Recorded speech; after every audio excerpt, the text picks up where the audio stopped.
नमस्कार दोस्तों, भारतीय भूगोल की श्रृंखला को आगे बढ़ाएंगे। आज के इस वीडियो में हम देखेंगे उत्तर भारत के मैदान के बारे में। दरअसल हम बात कर रहे थे भारत का फिजिकल डिवीजन के बारे में। मैंने बताया था भौतिक प्रदेशों में हम बात कर रहे थे।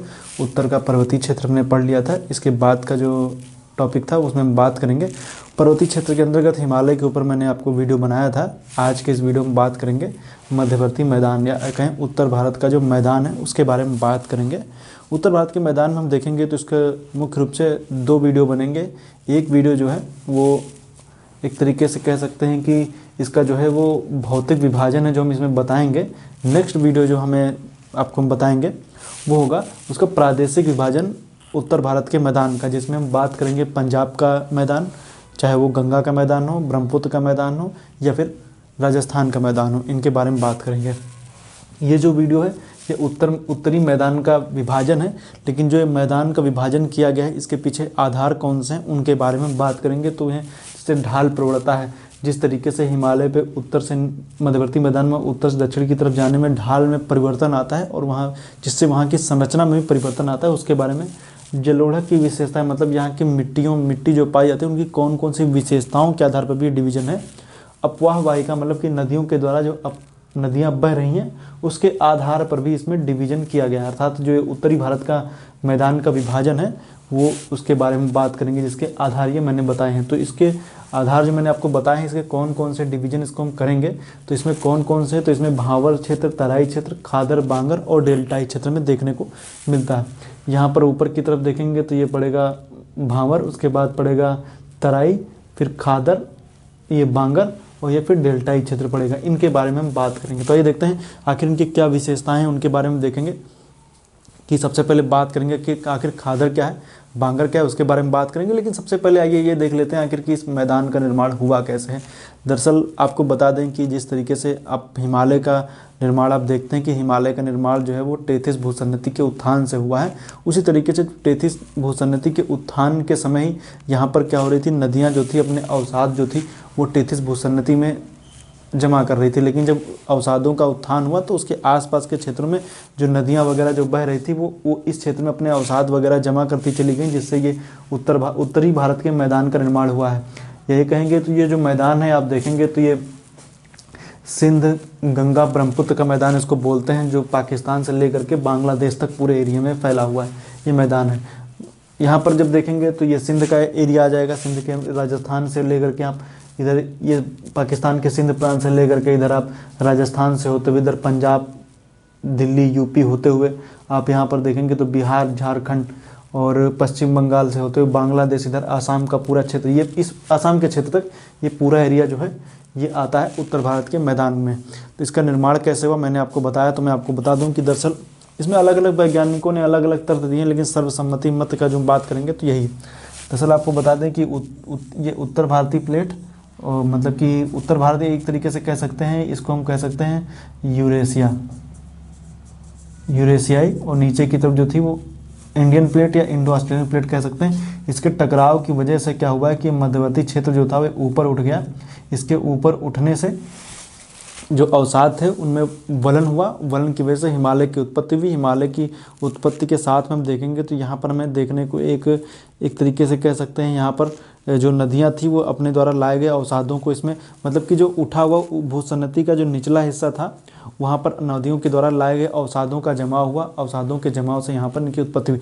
अलग अलग वैज्ञानिकों का तर्क है, अलग वैज्ञानिकों का मानना है, जैसे यहाँ पर हिमालय के साथ में और दक्षिण के प्रायद्वीपीय पठार जो है उसका उत्तरी सीमा, उन दोनों के बीच में दो भ्रंश घाटियाँ थीं। उन भ्रंश घाटियों के साथ में ही क्या हुआ कि यहाँ पर नदियों के द्वारा लाए गए अवसाद उसमें जमा हुए, जिससे इसकी उत्पत्ति हुई। एक तर्क तो ये भी है। तो मुख्य रूप से आपको ये जानना है कि जब नदियों के द्वारा लाए गए अवसाद टेथिस भूसन्नति में जमा हुए, टेथिस भूसन्नति में जमा होने के बाद में जब इसका उत्थान हुआ, उत्थान की प्रक्रिया के बाद में जो उसकी वो जो हिमालय पर्वत की तलहटी थी वहाँ पर नदियों के द्वारा लाए गए अवसादों के जमाव से इस मैदान की उत्पत्ति हुई है। अब इसमें देखेंगे तो हमें देखने को मिलता है, तो जैसे आप जान रहे हैं कि जैसे मान लीजिए ये कोई पर्वत है, ये कोई मान लीजिए कोई पर्वत है, तो ये कोई पर्वत है, इसको हम मान लेते हैं हिमालय है। हिमालय पर्वत है, यहाँ से नदियाँ वगैरह जब बहेंगी तो नदियाँ बहेंगी तो अपने साथ में अवसाद वगैरह लेकर के आएंगे। अवसादों में बड़े बड़े पत्थर भी हो सकते हैं, छोटे छोटे पत्थर हो सकते हैं, सब कुछ हो सकता है। नदियाँ जब अपने साथ चलती हैं तो बड़े बड़े छोटे छोटे पत्थर, क्योंकि क्या होता है कि जब नदियाँ बहती हैं तो धीरे धीरे जो पहाड़ पर्वत के हिस्से जो होते हैं वो टूटते रहते हैं, वो अपने साथ वो बहा कर लेके चलती रहती हैं। तो यहाँ से मान लीजिए जैसे कोई नदियाँ बह रही है, उसके साथ अपने साथ अवसाद वगैरह जब लेकर के आएंगी तो उसका हिस्सा क्या होगा, नीचे की तरफ यहाँ पर जो बड़े बड़े पत्थर, क्योंकि यहाँ पर ढाल जो है वो ख़त्म हो गई, यहाँ से पर्वत टूटेगा तो यहीं पे तो गिरेगा ना। तो यहाँ पर क्या होगा कि यहाँ पर पर्वत जो थे, पर्वत के मतलब पहाड़ों के छोटे छोटे हिस्से, बड़े बड़े कंकड़ पत्थर जो थे वो इस एरिया में आकर के जम गया। अर्थात हिमालय के दक्षिणी क्षेत्र में, मैदानी क्षेत्र में ऊपर का हिस्सा जब देखेंगे, उत्तरी हिस्सा, तो उसमें हमें देखने को मिलता है भांवर क्षेत्र। भांवर इसलिए बोलते हैं क्योंकि यहाँ से बड़े बड़े पत्थर आकर के गिर गए, और उन जब पत्थर वहाँ पर आकर गिर गए तो नदियाँ जब बहेंगी तो उनके बीच में क्या होगी, नदियाँ जो होती हैं वो गायब सी हो जाती हैं, क्योंकि उन पत्थरों के बीच में नदियाँ दिखाई नहीं देती है, जैसे भंवर जैसे बन जाते हैं, इसलिए इसको बोला गया भांवर प्रदेश। इसमें कुछ और स्पेशल नहीं, आपको इतना ज़्यादा भांवर प्रदेश के बारे में। अब इसमें और भी मैं आपको बता दूं, इसको भांवर प्रदेश में क्या होता है कि बड़े बड़े कंकड़ पत्थर पाए जाते हैं यहाँ पर। यहाँ के जो लोग होते हैं वो मुख्य रूप से जो होते हैं, यहाँ पर खेती वगैरह ज़्यादा नहीं हो पाती है, झाड़ियाँ वगैरह उगती हैं, और यहाँ के अधिकतर लोग पशुपालन करते हैं। इसकी जो बेल्ट है वो आपको देखने को मिलेगी, ये सहारनपुर की तरफ से, मतलब यूपी के एरिया से देखें तो यहाँ से इस एरिया में चौड़ी से होते हुए पूर्व की तरफ, ये पूर्व की तरफ जो होती है ये पतली होती चली जाती है। कौन सी बेल्ट, ये भांवर की बेल्ट। भांवर के बाद में जब नदियाँ जो भांवर के बाद में जब मैदानी क्षेत्र में आती हैं तो वो अपने साथ में, अब क्योंकि नदियाँ भांवर के बाद क्षेत्र आता है तराई, वहाँ पर नदियाँ जो होती हैं वो वहाँ पर दिखने लगती हैं, और वो नमी वाला क्षेत्र होता है। और ये नमी वाला क्षेत्र अगर जो हम उत्तर भारत में देखेंगे तो ये पश्चिम से पूर्व की तरफ बढ़ता जाता है। ये जो था वो घटता जाता है, ये वाला बढ़ता जाता है, क्योंकि यहाँ पर देखेंगे तो जो गहराई है वो ज़्यादा है, ये वाला हिस्सा थोड़ा नीचे है, ये वाला हिस्सा ऊपर है। तो ये वाला हिस्सा ऊपर होने की वजह से और ये वाला हिस्सा नीचे के होने की वजह से पहाड़ तो जो पत्थर होते हैं वो तो यहाँ टिके रहते हैं, लेकिन जो ये पानी है वो बहता हुआ इस क्षेत्र में ज़्यादा नीचे तक आता है।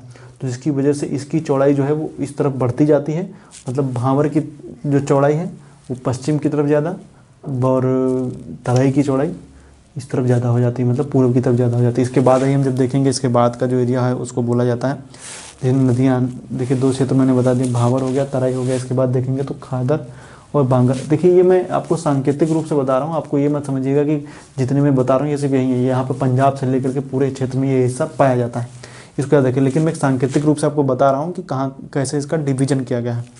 अब खादर क्षेत्र की बात करेंगे तो खादर क्षेत्र क्या होता है कि मतलब जब नदियाँ बहती हैं तो नदियाँ बहती तो आप सुने होंगे हर साल किसी न किसी क्षेत्र में बाढ़ वगैरह आती है। तो जिन क्षेत्रों में बाढ़ का पानी पहुंच जाता है उसको बोलते हैं खादर, जहाँ नहीं पहुंच पाता उसको बोलते हैं बांगर। अर्थात जो नवीन जलोढ़ मृदा है उसको बोला जाता है खादर, और जहाँ पुरानी मृदा है उसको बोला जाता है बांगर। अर्थात ये जो नदी, मान लीजिए गंगा नदी, तो गंगा नदी की घाटी आसपास ये वाला एरिया आप देखेंगे तो इसमें जहाँ पर नदी का अपवाह क्षेत्र है, जहाँ पर वर्ष में किसी न किसी टाइम नदी का पानी वगैरह आकर के आ जाता है तो अपने साथ नई मिट्टी लेकर के आता है, वो नई मिट्टी जो होती है काफ़ी उपजाऊ होती है। इसकी वजह से इस वाले क्षेत्र में जो ये एरिया देखेंगे वो ज़्यादा उपजाऊ होता है। अन्य दूसरी जगहों पर देखेंगे तो ये हिस्सा जो है वो कम उपजाऊ होती है, क्योंकि यहाँ पर पुरानी जलोढ़ मिट्टी होती है। अब इसमें पुरानी जलोढ़ जो मिट्टी होती है, इसमें अगर जो आप दोनों तरीके से अगर जो आप देखेंगे तो जो पुरानी जलोढ़ मिट्टी है उसमें आपको खेती करने के लिए उर्वरकों का इस्तेमाल करना पड़ता है, यूरिया वगैरह और भी जो खाद वगैरह डाली जाती है खेती करने के लिए वो डालनी पड़ती है। लेकिन जो पुरानी जो नवीन जलोढ़ मृदा है इसमें ऐसा नहीं करना पड़ता, इसमें नए नए मिट्टी आती रहती है, इसकी वजह से यहाँ की मृदा उपजाऊ रहती है। लेकिन अगर जो दोनों को रूप में साल एक वर्ष की अगर जो तुलनात्मक रूप से देखेंगे तो लगभग दोनों का एवरेज समान रहेगा उत्पादन में। उत्पादन की बात नहीं करेंगे, लागत की बात करें तो अगर जो इस क्षेत्र में देखें तो यहाँ पर जो यूरिया वगैरह डालनी पड़ती है तो आप वर्ष भर खेती कर सकते हैं। इस वाले क्षेत्र में क्या होता है, इस वाले क्षेत्र में बाढ़ आती तो खरीफ की फसल पूरी की पूरी ख़राब हो जाती है, इसकी वजह से वो नुकसान हो जाता है। तो ओवरऑल देखेंगे तो इसमें बाढ़ की वजह से नुकसान है। इस वाले क्षेत्र में बाढ़ नहीं आती तो इसमें आपको यूरिया वगैरह या जो भी मतलब खाद का इस्तेमाल करना पड़ता है। इसमें क्या होता है, खाद का इस्तेमाल नहीं करना पड़ता, लेकिन एक फसल लगभग बड़ा बेकार हो जाती है। इसमें सभी फसलें हो सकती है लेकिन खाद का इस्तेमाल करना पड़ता है। इस खादर क्षेत्र को पंजाब के एरिया में बेट बोलते हैं, बेट बोला जाता है पंजाब के एरिया में। इसको खादर बांगर याद रखिएगा, पुरानी जलोढ़ नवीन जलोढ़ याद रखिएगा। इसमें अगर जो देखेंगे तो खादर और बांगर का एरिया आप ये वाला हिसाब देख सकते हैं। ये सिर्फ मैंने एक सांकेतिक रूप से मैंने एक गंगा नदी बना दी है। आप इसमें देखेंगे तो ये ब्रह्मपुत्र नदी भी हो सकती है, इधर यमुना नदी भी हो सकती है, और भी जो नदियाँ यहाँ से आती हैं वो सभी नदियाँ इसमें हो सकती हैं। तो जो भी नदियाँ हो आप उसको इसमें नोट कर लीजिए, आपको अच्छे समझ में आ जाएगा। मेन मुख्य रूप से जब आता है विभाजन के रूप में तो आप इसको कर सकते हैं। फिर आएंगे डेल्टाई क्षेत्र में। डेल्टाई क्षेत्र नदियों का मुहाने वाला क्षेत्र, यहाँ पर देखेंगे तो इसमें जब डिवीजन करेंगे तो ये आएगा सुंदरवन का डेल्टा। राजमहल की पहाड़ियों से लेकर के सुंदरवन का एरिया जो है ये पूरा डेल्टाई क्षेत्र है।